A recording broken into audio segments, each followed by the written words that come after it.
नमस्कार की TV news में आपका स्वागत है। मैं हूं स्तुति और आइए एक नजर डालते हैं शहर की प्रमुख सुर्खियों पर। सिंहपुर स्थित हाईटेक हॉस्पिटल में भर्ती मरीज की मृत्यु के बाद लोगों ने जमकर किया हंगामा।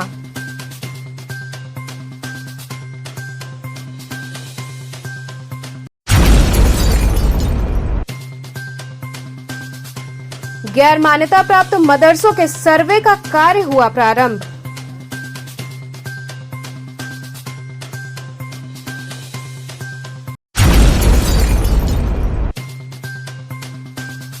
आगमन संस्था ने गर्भ में मारी गई बेटियों के मोक्ष की कामना के लिए किया श्राद्ध कर्म।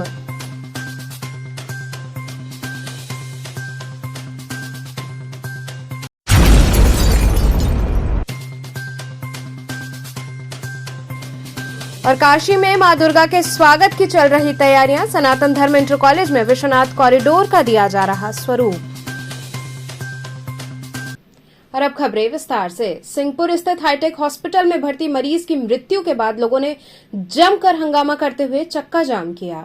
रिंग रोड फेज 1 सिंहपुर स्थित हाईटेक हॉस्पिटल में भर्ती एक मरीज की मृत्यु के बाद परिजनों व ग्रामीणों ने जमकर हंगामा करते हुए चक्का जाम किया। बताया जा रहा है कि पिछले 10 दिनों से शिवपुर निवासी एक युवक यहां भर्ती था, जिसकी मृत्यु हो गई। मृत्यु होने के बाद हॉस्पिटल द्वारा उसे बीएचयू रेफर किया जाने लगा। परिजनों ने इलाज में लापरवाही का आरोप लगाया है और जमकर हंगामा करते हुए चक्का जाम कर दिया। वहीं मौके पर भारी संख्या में मौजूद पुलिस लोगों को समझाने बुझाने में जुटी रही।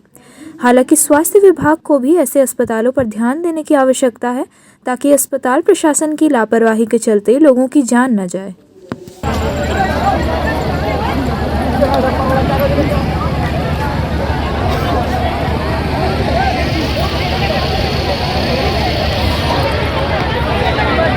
क्या मामला हुआ है जहाँ हंगामा किया जा रहा है? क्या मामला हुआ है? वो एक्सपायर हो गया है। कौन? मेरे भैया है। अच्छा, कौन सा हॉस्पिटल है? कहाँ के रहने वाली हैं आप लोग? देखा है, मेरा घर है सिंहपुर। तो क्या उनका वो भैया नहीं है तो क्या बोला जाए? चला लगा। कहाँ रेफर किया गया? अभी हॉस्पिटल भेजा गया? जबरी लेकर चला गया लेकर। पुलिस उसमें मिला है। पुलिस भी मिला है, डॉक्टर भी। जी, क्या मामला है? चक्का जाम किया गया आप लोग द्वारा? भर्ती थे हमारे भैया, डॉक्टर बोले कि 5 घंटा जिएंगे। कौन सा हॉस्पिटल है? कहाँ के रहने वाले? सिंहपुर में। तो क्या हुआ? कितने दिन एडमिट किए थे आप? 10 दिन हो गए। तो क्या सुधार हुआ कि नहीं? उनको मारा हुआ घोषित किया गया है। तो अभी कहाँ भेजा गया है? रेफर किया गया है? रेफर किया बेच्चू में। बेच्चू बताइए आप कहाँ लग गए?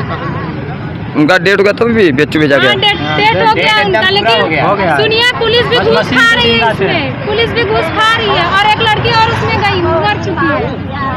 गैर मान्यता प्राप्त मदरसों के सर्वे का कार्य किया जा रहा है। वाराणसी जिले में अवैध तरीके से चल रहे बिना मान्यता प्राप्त मदरसों को चिन्हित कर कार्रवाई हेतु जिला प्रशासन द्वारा सर्वे की कार्यवाही की गई। जिला अल्पसंख्यक कल्याण विभाग अधिकारी संजय कुमार इन दिनों काशी में चल रहे मदरसे की जांच में जुट गए हैं। उन्होंने बताया कि शासन से प्राप्त निर्देशों के क्रम में जिलाधिकारी द्वारा गठित समिति द्वारा गैर मान्यता प्राप्त मदरसों के सर्वे का कार्य प्रारंभ हो गया है। निर्धारित 12 बिंदुओं पर सर्वे का कार्य हो रहा है। उन्होंने बताया कि 25 अक्टूबर तक सर्वे की रिपोर्ट जिलाधिकारी के माध्यम से शासन को प्रेषित कर दी जाएगी। सर, आज अभी तक जो मदरसे की अगर बात किया जाए तो मदरसे में अभी तक किस तरह से जो है प्रोग्रेस पे है, किन किन मदरसों पे अभी तक जो है कहा जाए तो जांच में आई है, और जो 12 बिंदु दिए गए हैं उसमें कितने पे जांच हो चुकी है? शासन से प्राप्त निर्देशों के क्रम में जिलाधिकारी महोदय द्वारा गठित समिति द्वारा गैर मान्यता प्राप्त मदरसों के सर्वे का कार्य प्रारंभ हो चुका है और निर्धारित 12 बिंदुओं पर सर्वे का कार्य कराया जा रहा है। 25 अक्टूबर तक सर्वे की रिपोर्ट जिलाधिकारी महोदय के माध्यम से शासन को प्रेषित की जानी है और सर्वे चल रहा है। समय से हम लोग सर्वे कार्रवाई कराते हुए आख्या रिपोर्ट शासन को प्रेषित कर देंगे।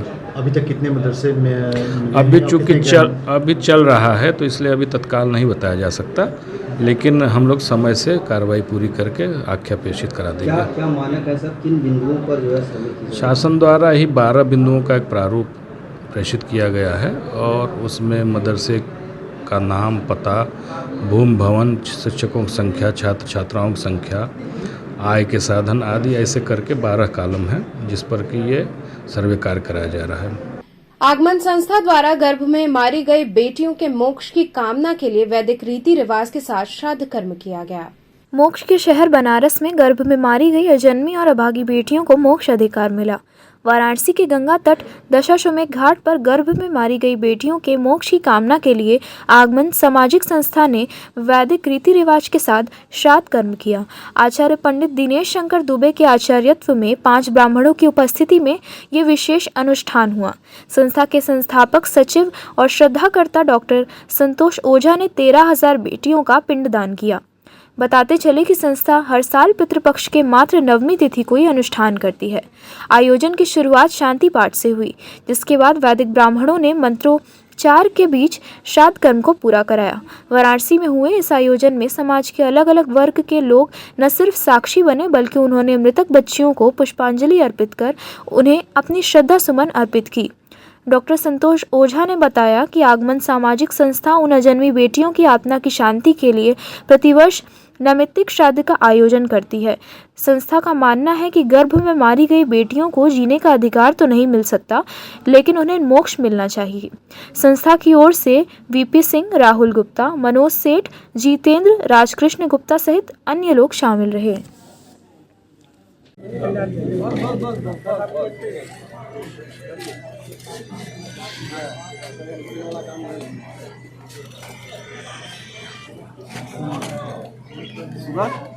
करके हाथ सजेरा बेटा।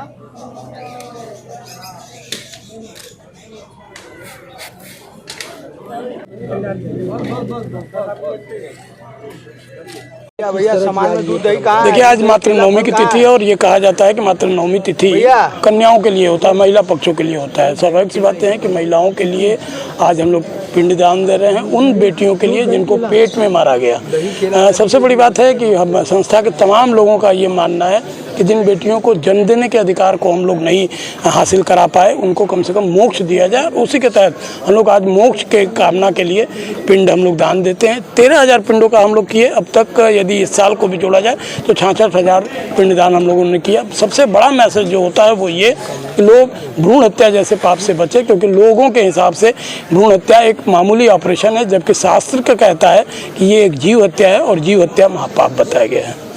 काशी में मां दुर्गा के स्वागत की तैयारियां शुरू हो गई हैं। वहीं सनातन धर्म इंटर कॉलेज में विश्वनाथ कॉरिडोर का स्वरूप दिया जा रहा है।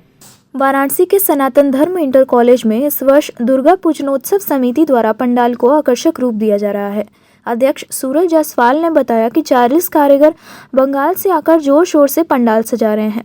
सबसे बड़ी बात यह है कि पूरे पंडाल को विश्वनाथ धाम के गेट नंबर 4 का रूप दिया जाएगा।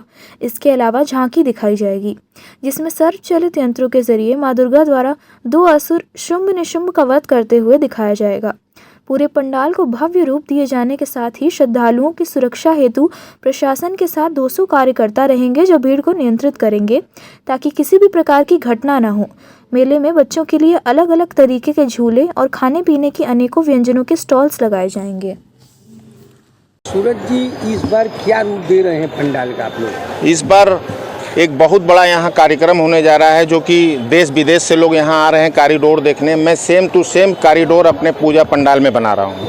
तो कहाँ के कारीगर लगे हुए हैं आपके पंडाल? पूरे कारीगर बंगाल से आए हुए हैं, 40 कारीगर हमारे यहाँ। लगभग कितने खर्च आ रहे हैं आपके पंडाल? हमारे पूरे पंडाल तैयारी होने के बाद 22 लाख रुपया खर्च आ रहा है पूरे पंडाल का। क्या खासियत है? खासियत ये कि हमारे यहाँ थर्माकोल, प्लाई, बीट, बांस बल्ली और लोहे का टर्स पे हम लोग बना रहे हैं, जो रूबरू काशी विश्वनाथ कॉरिडोर से जरा सा भी 19 नहीं रहेगा। सेम टू सेम हम लोग कॉरिडोर बना रहे हैं। आप लोग के यहाँ काफ़ी भीड़ उमड़ता है, तो इस बार क्या व्यवस्था रखें आप लोग? हमारे पास 200 वॉलंटियर हैं, जो कि हर 2-2 कदम पे हमारे 10-10 वॉलंटियर खड़े रहते हैं दर्शनार्थियों को दर्शन कराने के लिए। पुलिस प्रशासन की सीसी कैमरे की क्या व्यवस्था? सीसी कैमरा हम अपने पूरे कैंपस में लगवाते हैं, और साथ ही प्रशासन का भी हमारे ऊपर पूजा पंडाल में बहुत ज़्यादा सहयोग रहता है। तो मूर्ति का क्या इस बार इलेक्ट्रॉनिक से होगा या? पूरी प्रतिमा हमारी इलेक्ट्रॉनिक से है, और माँ दुर्गा बैठी रहेंगी, उठकर खड़ी होंगी। खड़ी होने के बाद उनके शरीर से 2 काली माँ निकलेंगी और शुंभ और निशुंभ का वध करेंगी। क्या संदेश देंगे काशीवासियों को पंडाल में? संदेश हमारा यही है कि लोग दूर दूर से जाते हैं बंगाल में दुर्गा पूजा देखने। हम चाहते हैं कि हमारे बनारस के लोग जो चीज़ बंगाल में देखने जाते हैं वो हमारे पूजा पंडाल सनातन धर्म इंटर कॉलेज में हम पूरी बंगाल की झलक दिखाएंगे। ये कैसे एंट्री होगी? 4 नंबर गेट से हम एंट्री करेंगे और 4 नंबर गेट से एंट्री करने के बाद सीधा विश्वनाथ धाम दिखाएंगे और विश्वनाथ धाम में ही माँ दुर्गा विराजमान रहेंगी। आर्य महिला पीजी कॉलेज के सभागार में शास्त्रीय गायन की राष्ट्रीय कार्यशाला का आयोजन हुआ। सिडबी, स्पीक मैके और आर्य महिला चैप्टर के संयुक्त तत्वाधान में बनारस घराने के शास्त्रीय गायक पंडित भोलानाथ मिश्र द्वारा शास्त्रीय गायन की राष्ट्रीय कार्यशाला का शुभारंभ आर्य महिला पीजी कॉलेज में किया गया। हिंदुस्तानी शास्त्रीय संगीत के पुरोधा कहे जाने वाले पंडित विष्णु नारायण भातखंडे की 86वीं पुण्यतिथि के अवसर पर 6 दिवसीय इस राष्ट्रीय कार्यशाला का शुभारंभ करते हुए पंडित भोलानाथ मिश्र ने कहा कि हिंदुस्तानी शास्त्रीय संगीत के विकास में भातखंडे जी का बहुत बड़ा योगदान है।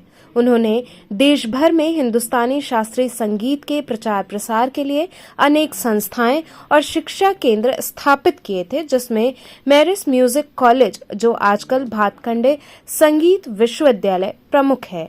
इस मौके पर तबले पर आनंद मिश्रा तथा हारमोनियम पर शिवम मिश्रा ने संगत की। इस कार्यशाला में कुल 40 छात्राओं ने प्रतिभाग किया। कार्यक्रम का शुभारंभ दीप प्रज्वलन तथा पंडित विष्णु नारायण भातखंडे के चित्र पर माल्यार्पण से हुआ। स्वागत महाविद्यालय की प्राचार्य प्रोफेसर रचना दुबे ने, धन्यवाद ज्ञापन डॉक्टर ब्रिजबाला, संचालन डॉक्टर जया रॉय ने किया। इस संपूर्ण कार्यक्रम का संयोजन डॉक्टर अनामिका दीक्षित तथा डॉक्टर अनामिका सिंह ने किया। आज स्पीक मैके और आर्य महिला चैप्टर की संयुक्त तत्वाधान में एक वोकल म्यूजिक की कार्यशाला आरंभ हुई है। आज उसका पहला दिन है।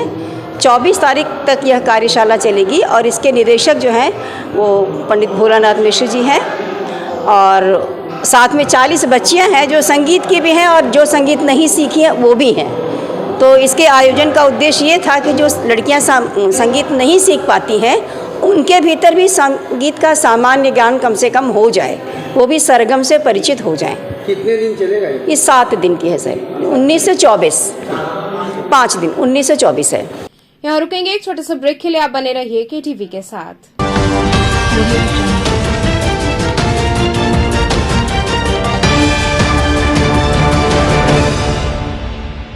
खबरों से जुड़े रहने के लिए हमारे चैनल KTV वाराणसी को सब्सक्राइब करें और लेटेस्ट अपडेट्स के लिए बेल आइकन को प्रेस करें।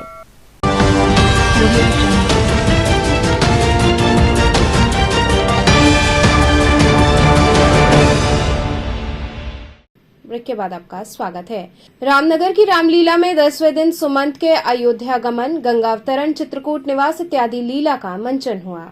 रामनगर की विश्व प्रसिद्ध रामलीला में केवट का भक्ति भाव लीला प्रेमियों के दिल को छू गया। हर संवाद पर लीला स्थल प्रभु श्री राम के जय घोष से गूंजता रहा।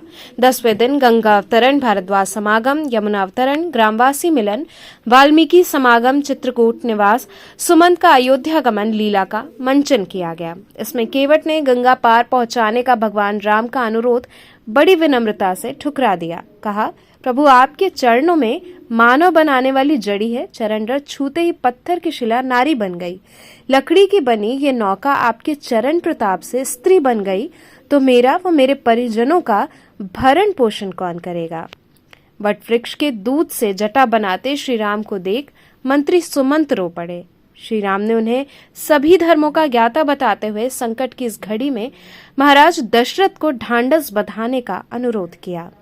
लक्ष्मण द्वारा महाराज दशरथ के प्रति क्रोध प्रकट करने पर श्री राम सुमंत्र को वचनबद्ध करते हैं कि लक्ष्मण की बातों को राजा दशरथ से ना कहें। सीता अयोध्या वापस जाने की बात को अपने तर्कों से काट मंत्री को निरुत्तर कर देती हैं। गंगा तट पर पहुंचने पर जब केवट श्री राम का पैर पखारे बिना उन्हें गंगा पार कराने से मना करते हैं तो लक्ष्मण क्रोधित होते हैं। नम्रता के साथ केवट कहता है, लक्ष्मण उन्हें तीर भले मार दे, लेकिन बिना पांव पखारे वो तीनों को अपनी नौका पर नहीं बैठाएगा।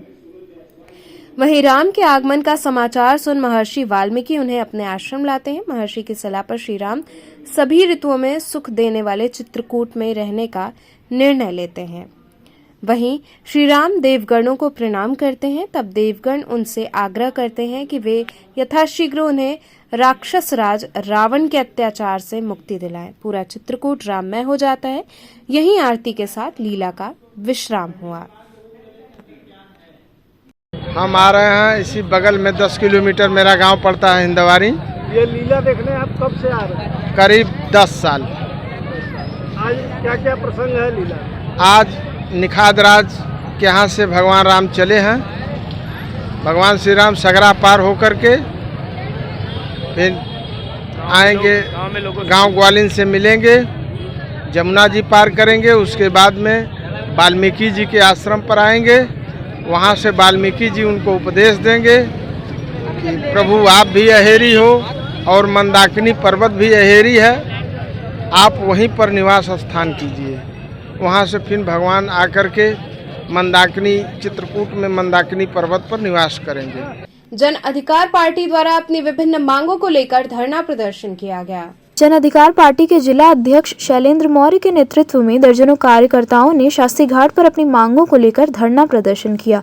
धरनारत कार्यकर्ताओं ने कहा, जातिगत जनगणना भागीदारी का आधार है और भागीदारी हमारा अधिकार है, इसलिए जन अधिकार पार्टी प्रदेश में जातिगत जनगणना कराए जाने की मांग करती है। इसके अलावा उन्होंने पेट्रोल डीजल पर टैक्स को कम करने सहित अन्य मांगों की और 9 सूत्री मांगों का ज्ञापन एसीएम फर्स्ट को सौंपा। प्रदर्शन में जयराम भारती, शकील अहमद, गुलाब चंद मौर्य, राजेंद्र प्रसाद मौर्य आदि कार्यकर्ता मौजूद रहे। हम धरना देने का जो हमारा प्रमुख वजह है कि हम सरकार से यह मांग करते हैं कि हमारी जाति जनगणना कराना है। देश में पेट्रोल डीजल मूल्य वृद्धि की जो केंद्र सरकार और प्रदेश सरकार द्वारा जो अधिरोपित टैक्स है उसे तत्काल वापस लिया जाए। किसानों के गन्ना मूल्य का तत्काल भुगतान किया जाए। सामान्य वर्ग की तरह पिछड़े वर्ग के छात्र छात्राओं की भी फीस मूल्य वृद्धि और छात्रवृत्ति उन्हें भी प्रदान की जाए। रामनगर थाने की टीम ने डाक पार्सल वैन से लाखों की शराब बरामद की। रामनगर थाना क्षेत्र टेंगरा मोड़ बाईपास पर एक डाक पार्सल वैन से लगभग 200 पेटी शराब बरामद हुई। थाना प्रभारी अश्विनी पांडे व उनकी क्राइम ब्रांच की टीम ने मौके पर पहुंचकर इसे पकड़ लिया, जिसकी कीमत मार्केट में लाखों रुपए की है। विवेक नगर कॉलोनी नासिरपुर में जल जमाव की समस्या से लोग बेहद परेशान हैं। प्रदेश सरकार द्वारा गड्ढा मुक्त प्रदेश का दम भरा जाता है, लेकिन प्रधानमंत्री नरेंद्र मोदी के संसदीय क्षेत्र बनारस में ही इस दावे की पोल खुलती नजर आ रही है। बीएचयू के हैदराबाद गेट से 1 किलोमीटर स्थित विवेक नगर कॉलोनी नासिरपुर सुसवाही में जल भराव की समस्या से परेशान लोगों ने आज धान रोपाई कर डाली। लोगों ने कहा कि प्रधानमंत्री कार्यालय, विधायक और हाल ही में ये इलाका नगर निगम में आया, उनके कार्यालय पर भी हमने पत्र दिया, लेकिन स्थिति जस की तस है। इस मोहल्ले में जल जमाव की समस्या से आने जाने वाले लोगों को काफी दिक्कतें होती हैं। लोगों ने कहा कि पिछले 2 वर्ष से वर्षा काल में सड़क पर 1 से 2 फीट ऊंचा पानी लग जाता है। इस पूरे इलाके में पढ़ने वाले कई छात्र छात्राएं भी रहते हैं, उनको भी आने में काफी समस्या होती है। वहीं जल जमाव की स्थिति के कारण बीमारियों का भी खतरा बना रहता है। लोगों ने कहा कि इस समय डेंगू बहुत तेजी से फैल रहा है, लेकिन नगर निगम द्वारा कोई छिड़काव नहीं कराया जा रहा है। धान रोपाई करते हुए लोगों ने जमकर क्षेत्रीय विधायक के खिलाफ नारेबाजी की और सरकार के दावों को फेल बताया।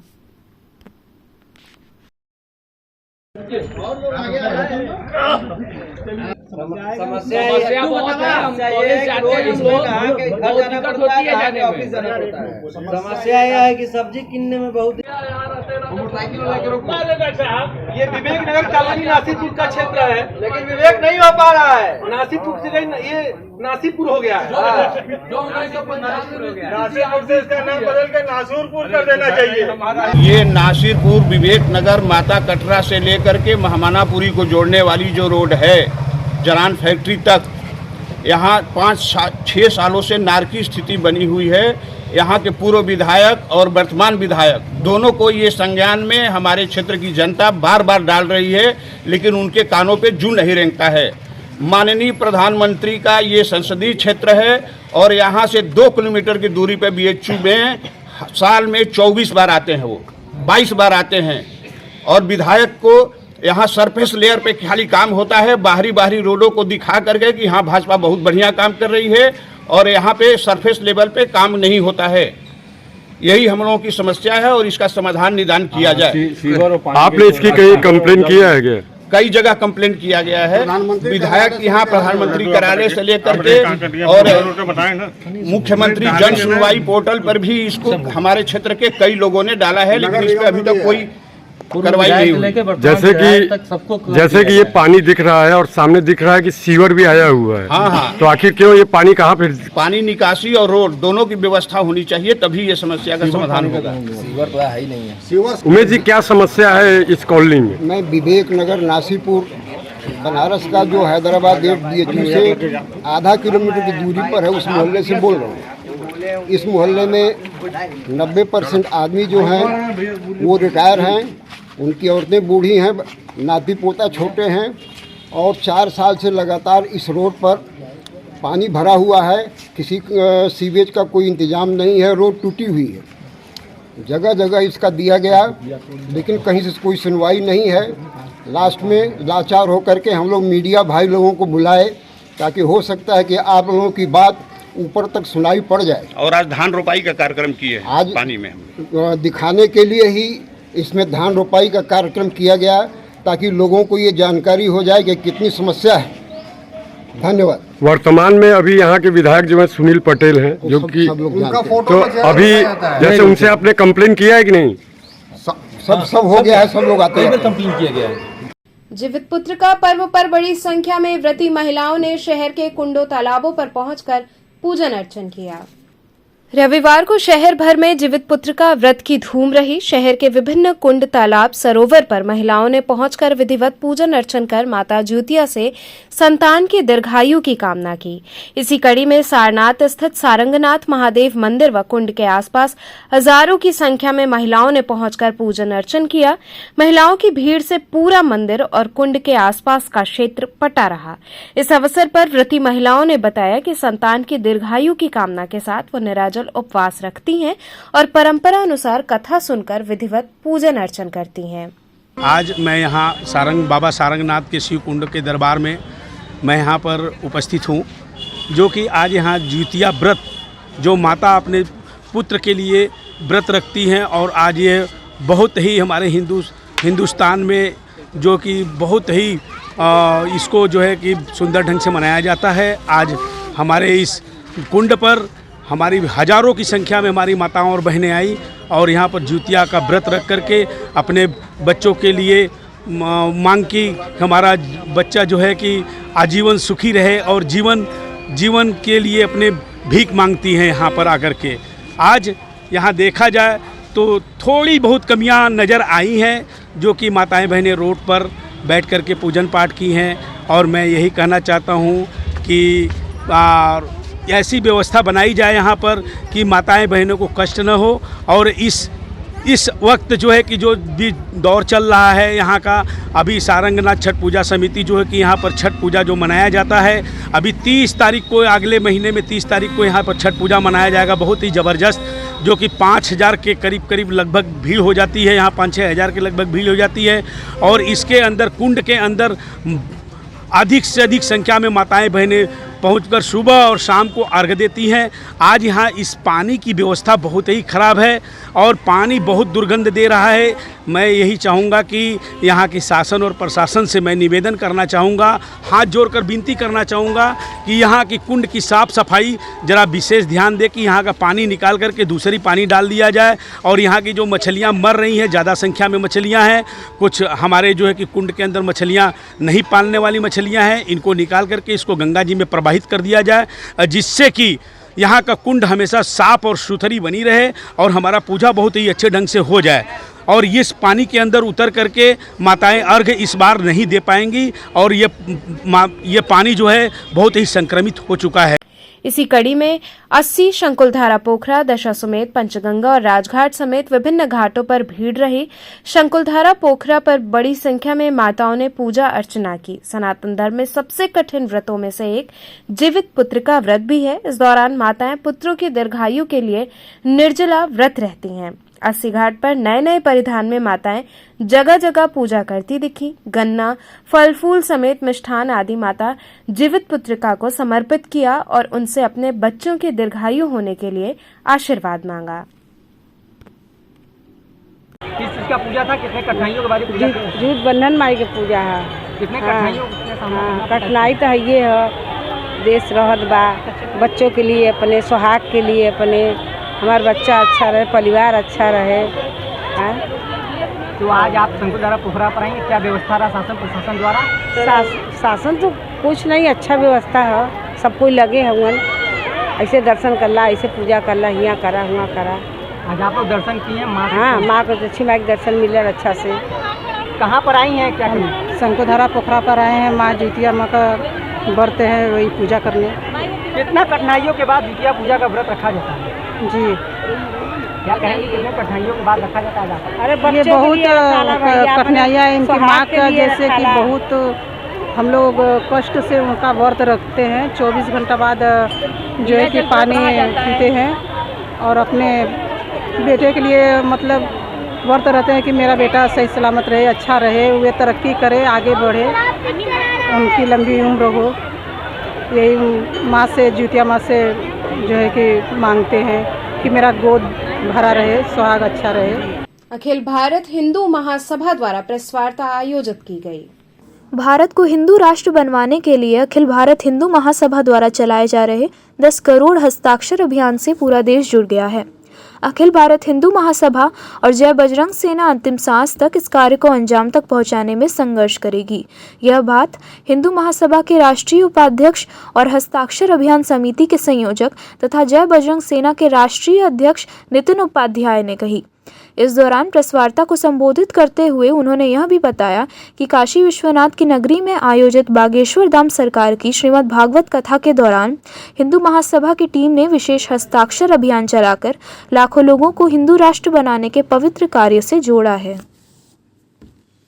हस्ताक्षर अभियान जो ये देश में चलाया जा रहा है, इस समिति का राष्ट्रीय संयोजक हूँ।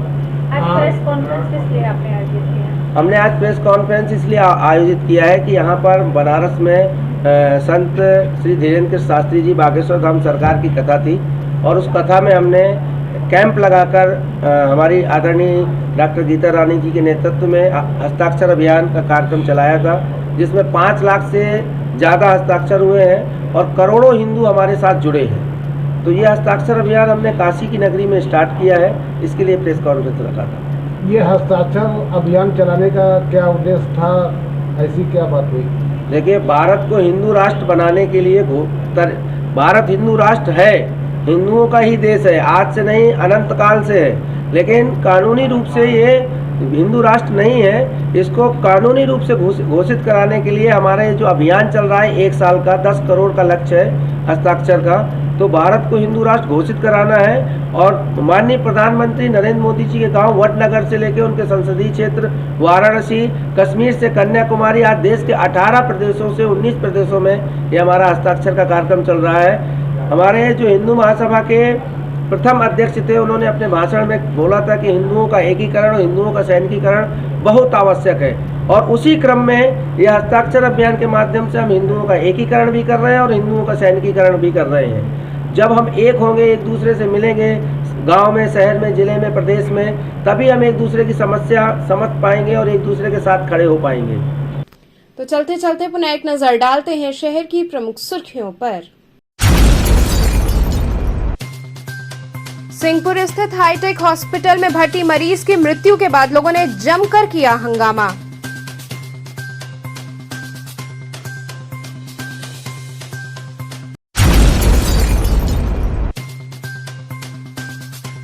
गैर मान्यता प्राप्त मदरसों के सर्वे का कार्य हुआ प्रारंभ।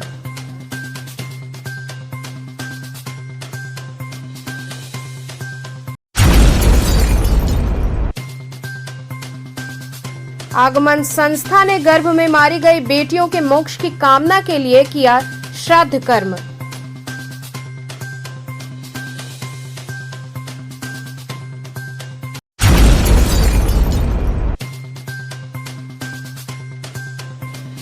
और काशी में मां दुर्गा के स्वागत की चल रही तैयारियां। सनातन धर्म इंटर कॉलेज में विश्वनाथ कॉरिडोर का दिया जा रहा स्वरूप। तो ये थे आज के समाचार। कल फिर होगी मुलाकात, तब तक के लिए नमस्कार।